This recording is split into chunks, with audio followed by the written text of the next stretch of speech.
Desde los decadentes callejones de la vieja Shanghái, Se ocupaban de todos los vicios, y no exagero. a las peligrosas calles de Chinatown, Había bandas de chinos por todas partes, se pegaban tiros los unos a los otros. el crimen organizado chino ha tomado muchas formas a lo largo de los siglos.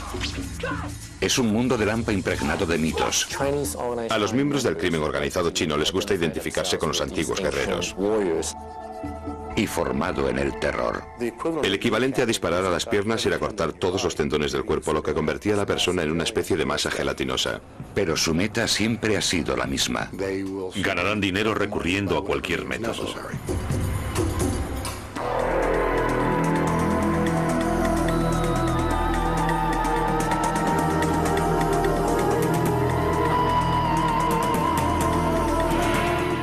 El crimen organizado.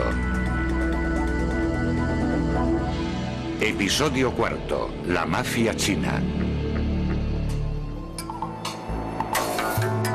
17 de diciembre de 1999. 12 hombres de la provincia china de Fujian se abren camino hacia una zona de carga y descarga próxima al puerto de Hong Kong. Los dirigen varios cabezas de serpiente, mercenarios criminales especializados en el contrabando de inmigrantes ilegales. Por un precio exorbitado, los cabezas de serpiente van a colar a los hombres en un barco que se dirige a los Estados Unidos, pero no como pasajeros, sino como carga. Amparándose en la oscuridad, los cabezas de serpiente meten a los hombres en lo que será su hogar durante las próximas 2 semanas. Un contenedor de carga de 3 por 12 metros. No creo que la gente que se mete en esos contenedores sea totalmente consciente de las circunstancias en las que van a viajar. Creo que están tan preocupados por llegar aquí que están dispuestos a correr cualquier tipo de riesgo. Después de unas horas, se termina de cargar y se cierran las puertas. El contenedor va cubierto por un toldo que permite que entre aire durante la travesía. Después podrán cortarlo, lo que permitirá salir a los hombres cuando lleguen a su destino, Seattle, Washington. Su única forma de contacto con el mundo exterior es un móvil, que deberán usar para contactar a su llegada con los cabezas de serpiente de Seattle. Sus únicas comodidades son unas pocas y vitales provisiones. Este contenedor en concreto tenía edredones, agua, alimentos, galletas de arroz y recipientes para eliminar excrementos. Al día siguiente, el contenedor, propiedad de una naviera con base en Tokio llamada NIK Limited, es introducido en la bodega de un barco llamado OOCL Faith. A los agentes de la compañía se les ha dicho que el contenedor lleva un cargamento de unidades de maquinaria textil. Sobre él se apilan 8 contenedores más. Atrapados en su interior, los hombres de la provincia de Fujian se preparan para un viaje de 14 días de duración y 6.000 millas, un descenso a los infiernos. Les daba mucho miedo morirse o pensar en lo que podría pasarles durante el viaje, pero ya se habían comprometido, no había vuelta atrás. El tráfico de carga humana es solo uno de los muchos negocios ilegales que han convertido a la mafia china en una fuerza a nivel mundial. La mejor forma de resumir el crimen organizado chino es decir que es un supermercado del delito. Están dispuestos a asesinar por dinero, secuestrar, extorsionar, prestar dinero, blanquearlo, cometer delitos de guante blanco, delitos informáticos, cualquier delito que les ayude a conseguir cualquier tipo de ganancia económica. Pero durante los últimos 20 años el negocio de introducir ilegales ha crecido más que otros. Cada año introducen en los Estados Unidos a miles de ilegales chinos, usando una amplia variedad de conductos facilitados por una red global de cabezas de serpiente. Es una empresa criminal muy amplia. Ocurre en todas las fronteras terrestres, puertos y aeropuertos internacionales de los Estados Unidos. La gran mayoría de los que intentan colarse en los Estados Unidos, como los 12 hombres del OOCL Faith, proceden de la provincia costera de Fujian. Durante siglos los que emigran de Fujian se han lanzado al mar en busca de una vida mejor. Hoy miran hacia la montaña de oro, los Estados Unidos, donde un trabajador medio gana 10 veces más de lo que gana un fujianés medio. Incluso el salario más reducido de aquí puede ayudar a aldeas enteras de la provincia de Fujian. Hasta las peores condiciones de aquí son mejores que las mejores de allí. La recompensa de un viaje con final feliz puede ser enorme. Una nueva vida en América y dinero para enviar a la China. Pero los riesgos también son enormes. Los cabezas de serpiente cobran unas tarifas desmesuradas por sus servicios. Piensen en el margen de beneficio que queda si introducen 20, 30 o 40 chinos en los Estados Unidos a aproximadamente $40.000 por persona. Lo normal es que una familia o una aldea, o bien alguien que ayude desde los Estados Unidos, reúna el dinero para pagar el primer plazo de lo que cuesta enviar a uno de sus hijos a los Estados Unidos. Sin embargo, antes de que el joven pueda empezar a enviar dinero a casa, primero ha de pagar el resto de su deuda con el cabeza de serpiente. Casi siempre el resultado es una especie de contrato de servidumbre. Muchas horas de trabajo en restaurantes o talleres ilegales para un inmigrante ilegal a merced de un sindicato del crimen. Junto con el contrabando de ilegales vienen la extorsión, el secuestro y graves delitos de violencia que incluyen la muerte. No se trata solo de meter a un ilegal en un barco y dejarlo en una playa. Es una actividad que lleva aparejados otros delitos. A pesar de los peligros, los hombres encerrados en el barco están dispuestos a someterse al terrible viaje a través del Pacífico. Sabían que ese era el riesgo que debían correr para conseguir lo que para ellos es lo más importante de su vida, llegar a los Estados Unidos. Pero tras 12 días en el mar, su plan empezó a fallar. El 29 de diciembre de 1999, la naviera NIK se enteró de que los contenedores que decían llevar unidades de maquinaria textil y que iban en un barco que había atracado cerca de Los Ángeles, en realidad llevaban ilegales chinos. La compañía se puso en contacto con el Departamento de Inmigración para informar de que había otros envíos similares. Había 3 contenedores más enviados por la misma compañía que habían declarado el mismo tipo de contenido. Uno de esos contenedores iba a bordo del OOCL Faith. 6:30 de la mañana del 2 de enero de 2000, el OOCL Faith atraca en Seattle.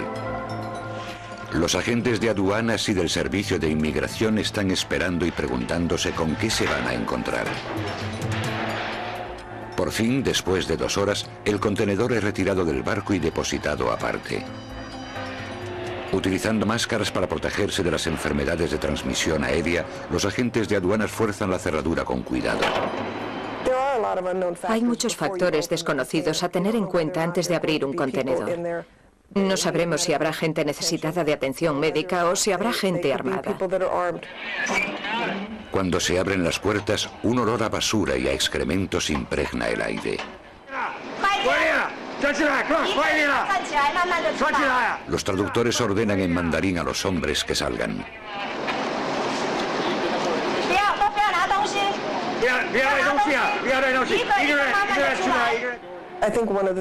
Una de las cosas que más me afectó fueron las deplorables condiciones en las que esa gente tuvo que viajar. Me cuesta mucho aceptar el hecho de que alguien sea capaz de hacerle eso a otros seres humanos por dinero. Por suerte, los 12 hombres habían sobrevivido al viaje. Pero ahora se enfrentaban a un viaje de otro tipo.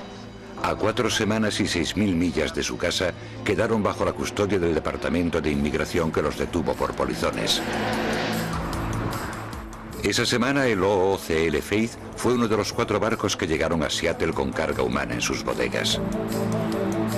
El Departamento de Inmigración arrestó a 3 cabezas de serpiente involucrados en la operación, 2 de los cuales fueron condenados a 2 años de cárcel. Pero aunque el Departamento de Inmigración haya acabado con una organización dedicada a la introducción de ilegales, el problema es que continuamente se forman nuevas redes. Yo suelo decir que el crimen organizado chino es como el virus de la gripe, porque mutan constantemente para formar grupos distintos y alianzas diferentes, por lo que resulta muy difícil investigarlos. Hoy, en todo el mundo operan cientos de esos grupos. Pero los orígenes del mundo del hampa chino se encuentran en un grupo concreto. Un sindicato del crimen secreto con un misterioso y mítico pasado, las Tríadas.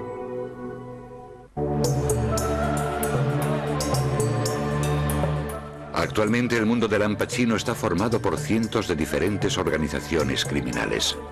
Pero sus raíces se encuentran en un solo grupo, una antigua hermandad llamada la Asociación del Cielo y la Tierra, más conocida como las Tríadas. Los orígenes de la banda más conocida de la China son motivo de debate desde hace mucho tiempo. Según la leyenda conocida por muchos chinos, la historia comienza en 1671, en un monasterio Shaolin de la provincia de Fujian. Allí un grupo de monjes budistas lleva una vida de sencillez y aislamiento. Cuando no meditan, perfeccionan un tipo de arte marcial que llegaría a ser conocido como Kung Fu.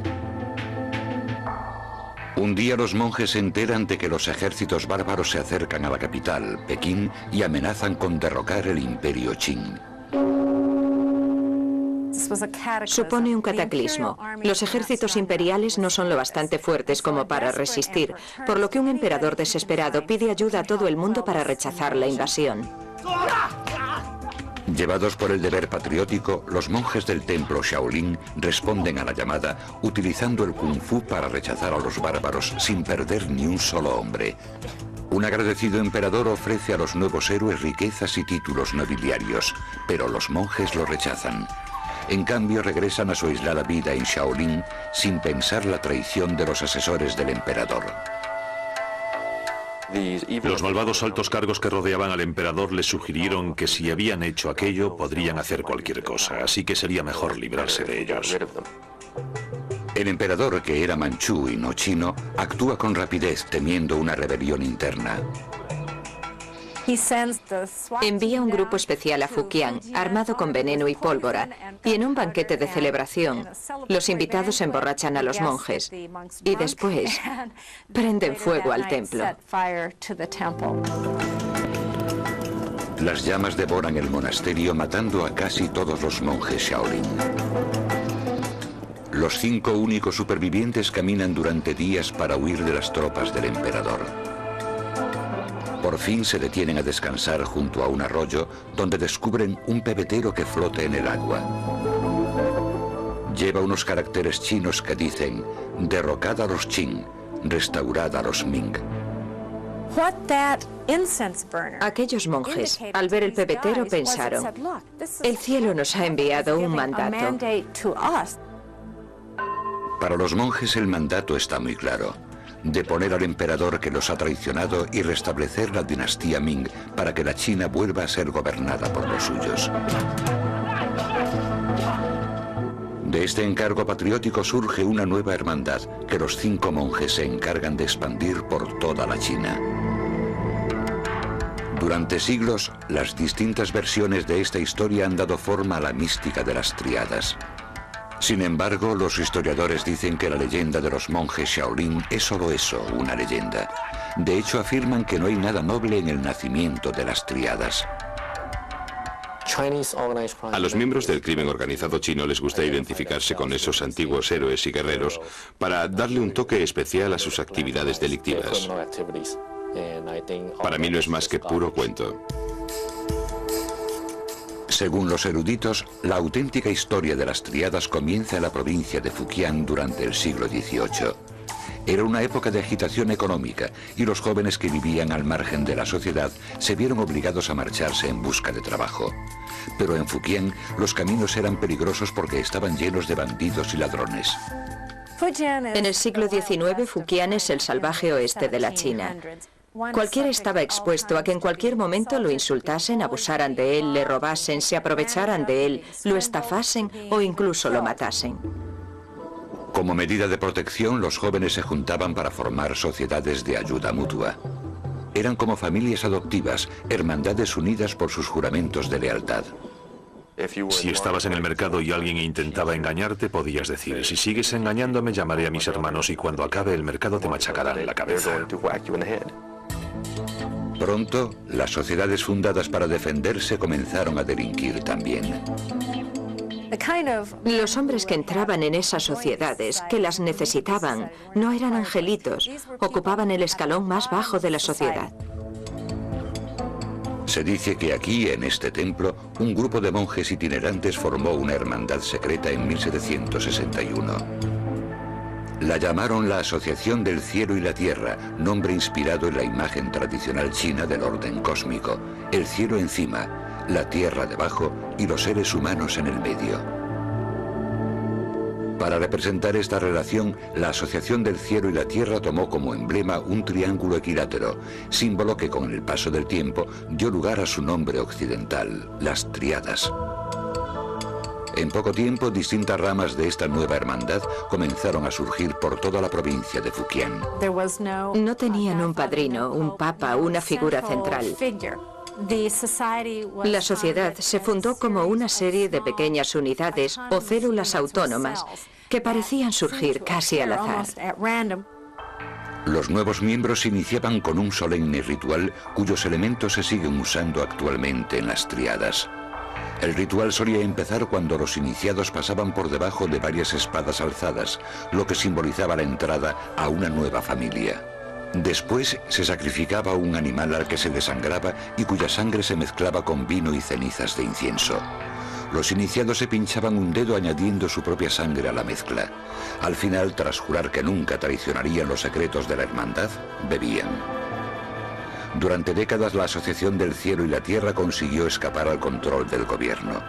Pero en 1787 el emperador descubrió su existencia.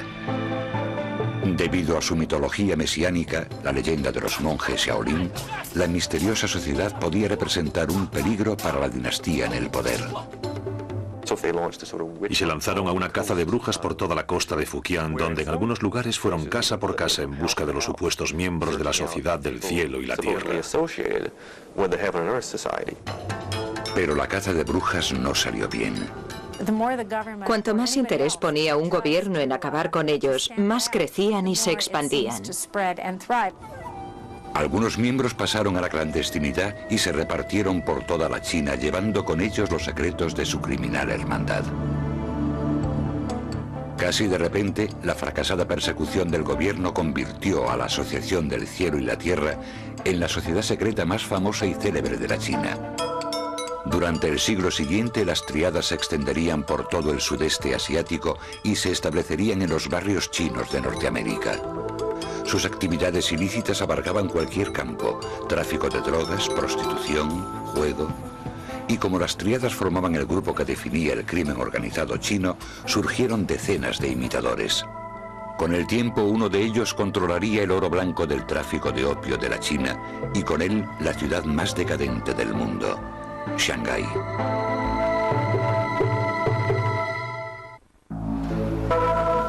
A principios del siglo XX, al igual que hoy, Shanghái era la ciudad más cosmopolita de la China continental. También era la más peligrosa, decadente y corrupta. Era un lugar de la China donde lo oriental se juntaba con lo occidental, provocando todo tipo de excesos. Se ocupaban de todos los vicios, y no exagero.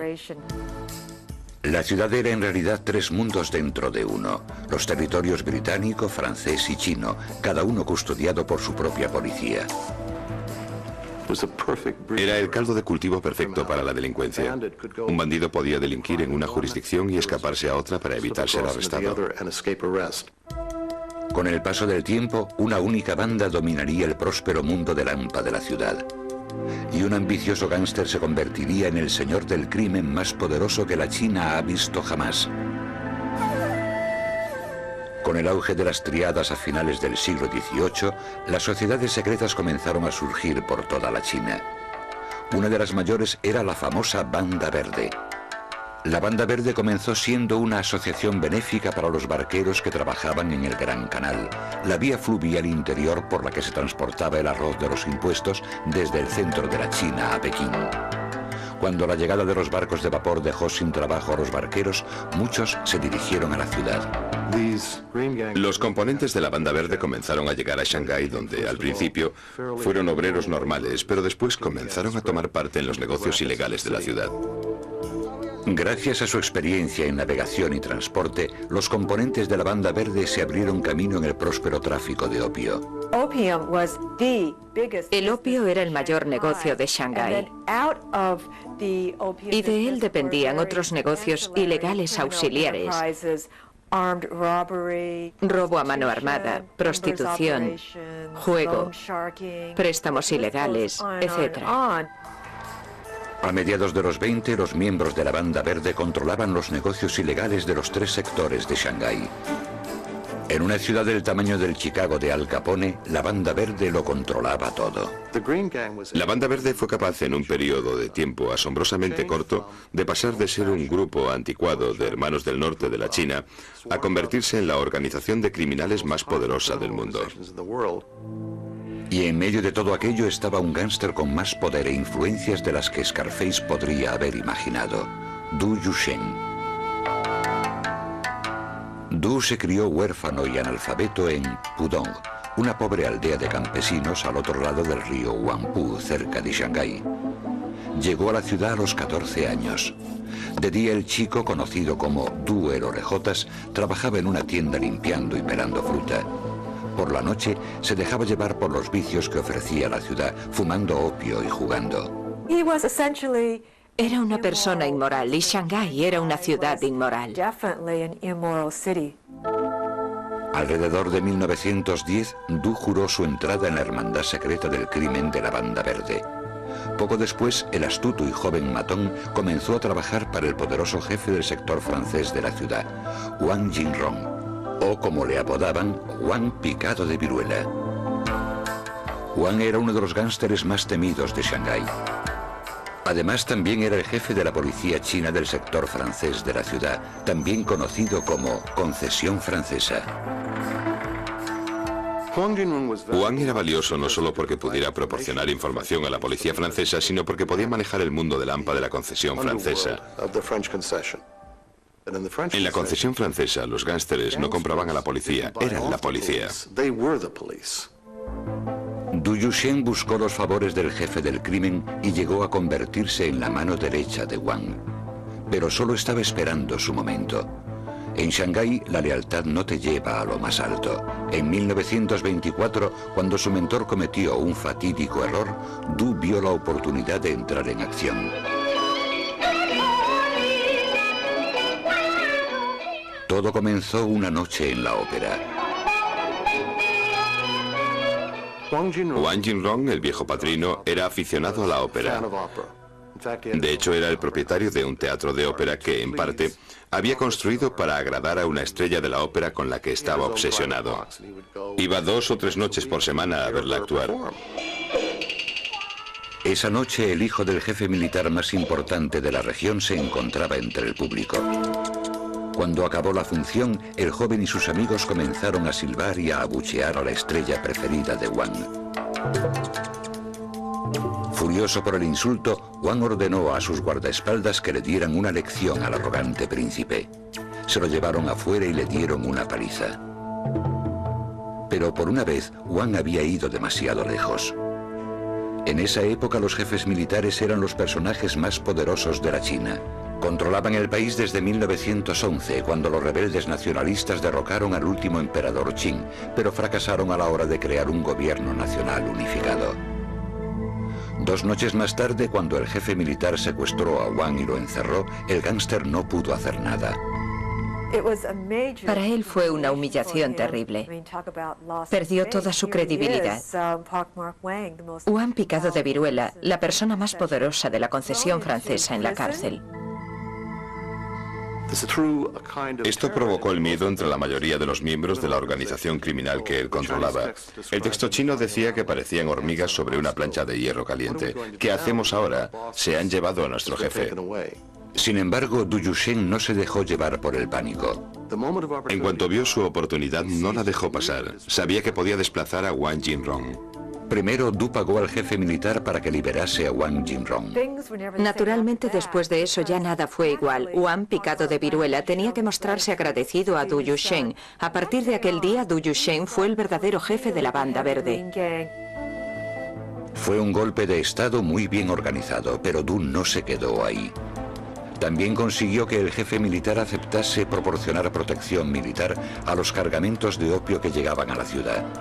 Así pudo hacerse con el control del negocio ilegal más lucrativo de Shanghái. Y pronto forjaría una alianza que le aseguraría dicho control durante muchos años. En 1923 las tropas del Partido Nacionalista se habían aliado con los rebeldes comunistas en una campaña para derrotar a los jefes militares y reunificar la China. La coalición se apoderó del norte, haciéndose con la región que rodeaba Shanghái.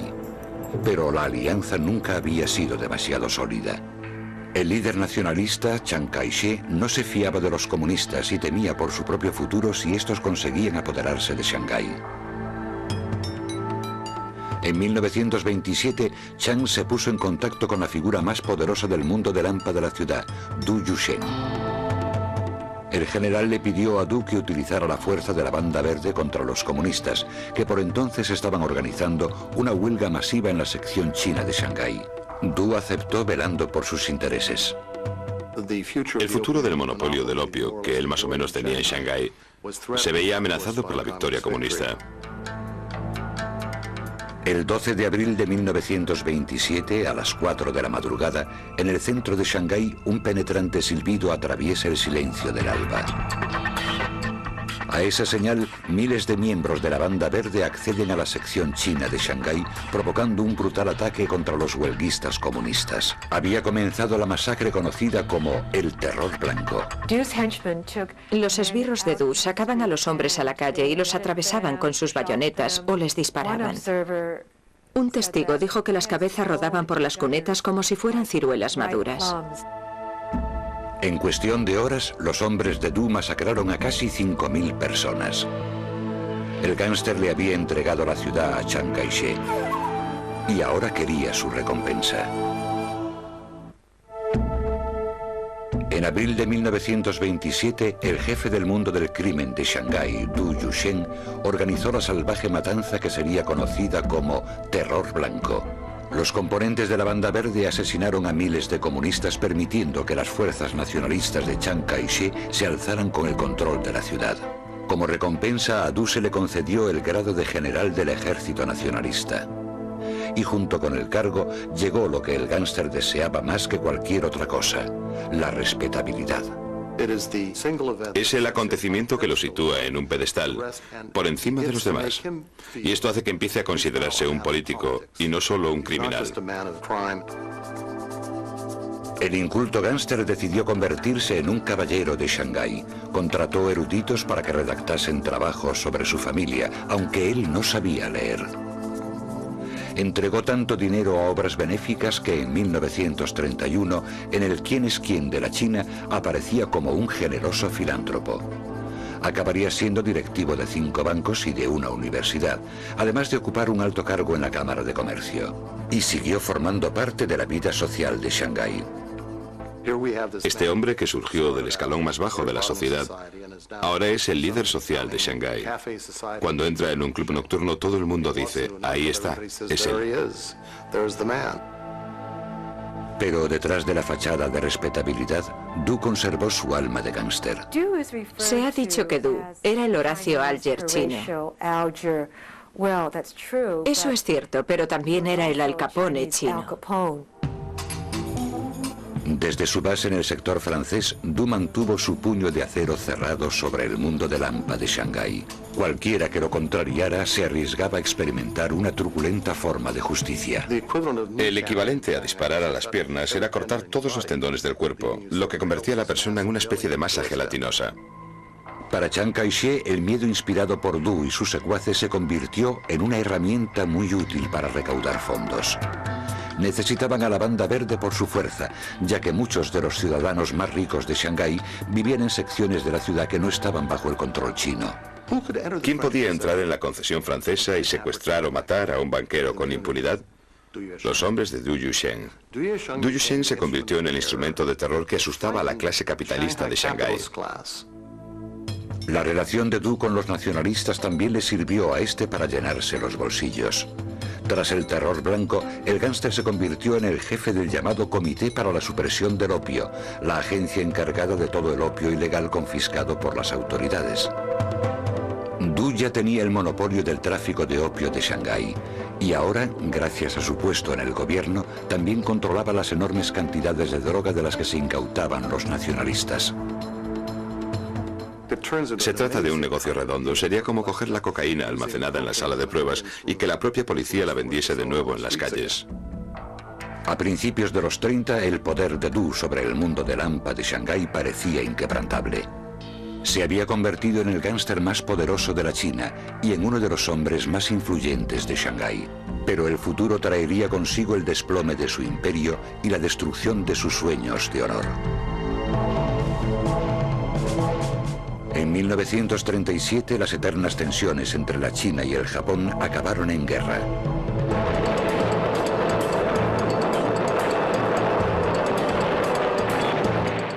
El 14 de agosto, los japoneses atacaron Shanghái.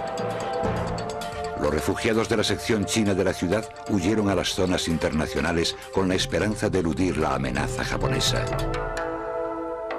Viendo cómo cercaban su ciudad, Du Yuxian movilizó el mundo del AMPA.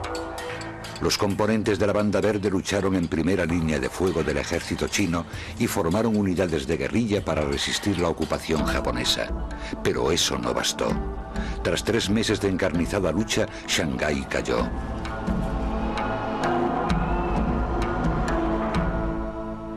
Du Yuxian, junto con otros líderes de la ciudad, subió a bordo de un carguero y huyó a Hong Kong. El mundo del AMPA chino ya no volvería a ser el mismo. En septiembre de 1945, un mes después del fin de la Segunda Guerra Mundial, Du Yuxian regresó a Shanghái por primera vez en 8 años. Esperaba que la ciudad que él había intentado salvar lo recibiese como un héroe, pero no iba a ser así. Para su sorpresa, las multitudes que lo veían lo abucheaban porque los había abandonado. Los había dejado vivir bajo la ocupación japonesa, se había ido a Hong Kong y no tuvo que sufrir todo lo que ellos habían sufrido. En abril de 1949, cuando los comunistas de Mao Zedong empezaron a hacerse con el control de la China, Du se fue de Shanghái por última vez. Hacía mucho que había perdido su poder, algunos dicen que incluso estaba arruinado, y su salud se resentía tras varias décadas de abusar del opio. Murió en Hong Kong 2 años después, a los 66 años. Aunque entonces nadie lo lloró demasiado, su leyenda sigue viva. Du era la quinta esencia de Shanghái. Personificaba la ciudad. La revolución comunista acabó con el reinado de la Banda Verde en Shanghái, pero no destruyó el mundo del AMPA chino. Con cientos de bandas operando en el extranjero, el poder pasó del continente a la diáspora china. Con el paso del tiempo, una oleada de inmigrantes convertiría el barrio chino de Nueva York en un semillero para el crimen organizado chino. Y un joven y violento matón declara la guerra con el fin de controlarlo. Ciudad de Nueva York, 1977. En Mott Street, en pleno centro de Chinatown, se ha desatado la guerra. Había bandas de chinos por todas partes, se pegaban tiros los unos a los otros. En medio de todo se encuentra Nicky Louis, el joven y ambicioso líder de una banda. Es su barrio. Al igual que John Gotti se sentaba delante del Raven Night Club, pues este controlaba Mott Street. Con 1,73 de altura y 54 kilos de peso, Nick Louis no da la talla de una leyenda del AMPA. Pero su carisma lo convierte en una de las figuras más temidas de Chinatown, uno de los centros del crimen organizado chino en Norteamérica.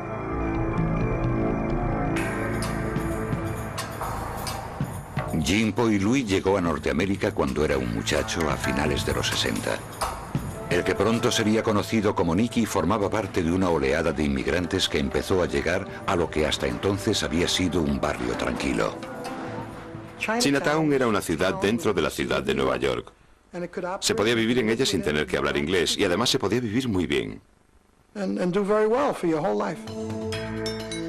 La población china presente en Norteamérica había permanecido estable desde 1882, cuando el Congreso aprobó la ley de exclusión china que prohibía más inmigración procedente de la China. Pero a principios de 1965, el Congreso invirtió dicha política, permitiendo que cada año entrasen en el país legalmente hasta 20.000 chinos. Casi de repente, Chinatown se vio tomada por los recién llegados de Hong Kong, Taiwán y la China continental. Muchos eran jóvenes, a menudo terriblemente pobres e incapaces de hablar inglés. No conseguían empleo, así que tuvieron que salir a la calle y buscarse la vida. Al poco tiempo empezaron a formar bandas callejeras, versiones americanizadas de las hermandades secretas de la China del 18, con nombres que sonaban a antiguo, como los dragones voladores o las águilas blancas. Era una oportunidad para ellos, y eso creó una especie de vacío de poder. Si estabas dispuesto a hacer cosas como amenazar a la gente con armas, podías ganarte la vida. Y aparece Nicky Louis. Violento y astuto, enseguida se puso al mando de una banda llamada Los Fantasmas. Mirabas a la esquina de una calle y a lo mejor había unos 20 o 25 fantasmas, pero aún sin conocerlo podías decir cuál de ellos era Nicky Louis. Era el líder, acudían a él para todo. Sabían que no podían ser Nicky Louis, pero podían vestir como él, podían caminar como él, podían decir que te jodan como él. Era un compendio de cómo actuar. Bajo el liderazgo de Nick Louis, los fantasmas pasaron de realizar pequeños hurtos al robo a mano armada y la extorsión. Sus blancos solían ser los restaurantes que bordeaban las calles de Chinatown. Se acercaban al dueño de un restaurante y le decían: este joven acaba de llegar de Hong Kong, ¿puedes emplearlo en tu restaurante? Y le daban un empleo de 100 o 150 dólares a la semana. El tipo aparecía una o dos veces y ya no volvía nunca más, pero seguía cobrando. Eso es extorsión.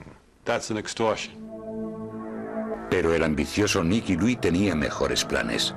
Quería hacerse con el control de todo Chinatown. Para ello tenía que forjar una alianza con una de las organizaciones que llevaban mucho tiempo dirigiendo los negocios ilegales de Chinatown, los Tongs. Los Tongs fueron los primeros que se establecieron en la década de 1860 como asociaciones benéficas para proteger de la discriminación a los trabajadores inmigrantes chinos. Se convirtieron en el centro de la vida de la comunidad en la mayoría de los barrios chinos, una combinación de banco, club social y ayuntamiento, pero no se limitaron a ser benéficos durante mucho tiempo. Algunos de los Tongs degeneraron en organizaciones criminales que dirigían prostíbulos, casas de juego, fumaderos de opio. En Nueva York, los elementos criminales del Tong On Leong habían controlado los negocios ilegales de Mott Street, la calle principal de Chinatown, desde el cambio de siglo. Pero a principios de los 70, la violencia entre bandas comenzaba a afectar a sus operaciones, sobre todo a sus lucrativas casas de juego. Para ponerle fin a esto, el Tong reclutó a una de las bandas, las Águilas Blancas, para hacerles de matones.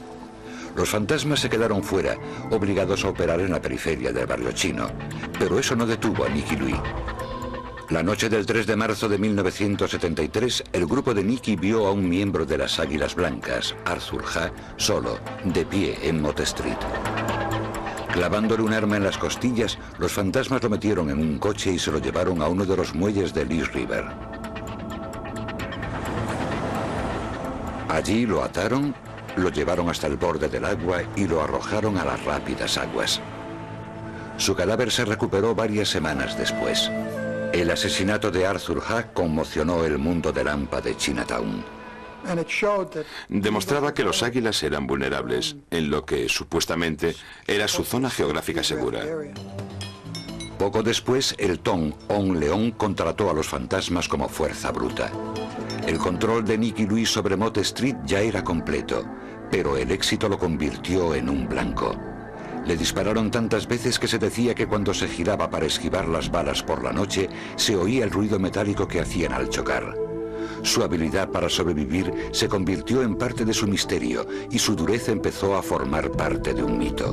Una de esas anécdotas legendarias ocurrió entre Nicky y un policía de Nueva York mientras el gángster yacía en el suelo sangrando tras haber recibido un disparo en el pecho. El detective le preguntó directamente: ¿quién te ha disparado? Y Nicky le dijo: ¿quién eres? Él contestó: soy del departamento de policía de Nueva York. Y Nicky le dice: que te jodan. Era un chico muy duro. Pero Nicky Louis no debía cuidarse solo de las bandas rivales. Después de que los fantasmas se apoderasen de Chinatown, no estaban contentos dentro de su propio grupo, porque algunos ganaban más que otros, así que había problemas dentro del propio grupo. La noche del 28 de agosto de 1978, Nicky se dedicaba a uno de sus pasatiempos preferidos, jugar al mahjong en el sótano de una barbería de Mott Street. No tuvo tiempo para reaccionar cuando un fantasma llamado Robert Shu, alias Patata, sacó una pistola y le pegó un tiro en la cabeza. Milagrosamente la bala no penetró en el cráneo. Nicky pega un salto y se pone a correr por entre los sillones de la barbería. Y esto es lo que él me contó. Oye el clic que hizo la pistola, lo que significa que o está vacía o se ha encasquillado. Pasa corriendo al lado del tipo y huye. Corre hacia Canal Street, hacia Elizabeth Street. Entra en la comisaría y dice, me han disparado. Ella no sabía quién podía querer matarle, ¿no es cierto? 2 días después, Nicky Louis se despertó en el hospital rodeado de policías. Aceptó cooperar con las autoridades y testificar en contra del que iba a ser su asesino. Pero al hacerlo, tuvo que contar su propio historial delictivo, incluidos varios crímenes. Su testimonio se volvería contra él en 1985, cuando los fiscales lo utilizaron para acusar a Nicky Louis y a otros 24 fantasmas de participar en negocios ilegales. Se volvió contra él. Encerró al tipo que le había disparado, pero fueron sus propias palabras las que lo llevaron a declararse culpable a él también. En octubre de 1986, Nicky Louis fue condenado a 15 años de cárcel. Su caída y la desaparición de los fantasmas supuso el fin de una era en el mundo del Al Pacino. Ya no existe una definición clara de quién trabaja para quién y quién controla qué calles y qué negocios. Ahora es una especie de popurrí de asiáticos dispuestos a delinquir en una comunidad china.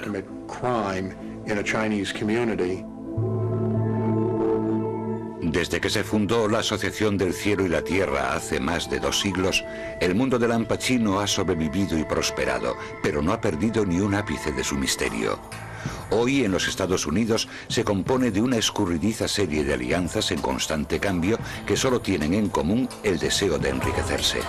Se dedican a todo, desde el contrabando de heroína hasta el contrabando humano, y han comenzado a traspasar las fronteras de sus propias comunidades. Están dispuestos a trabajar con cualquiera, mientras consigan ganar dinero. Por eso se han convertido en una amenaza mucho más significativa a la seguridad de los ciudadanos de este país.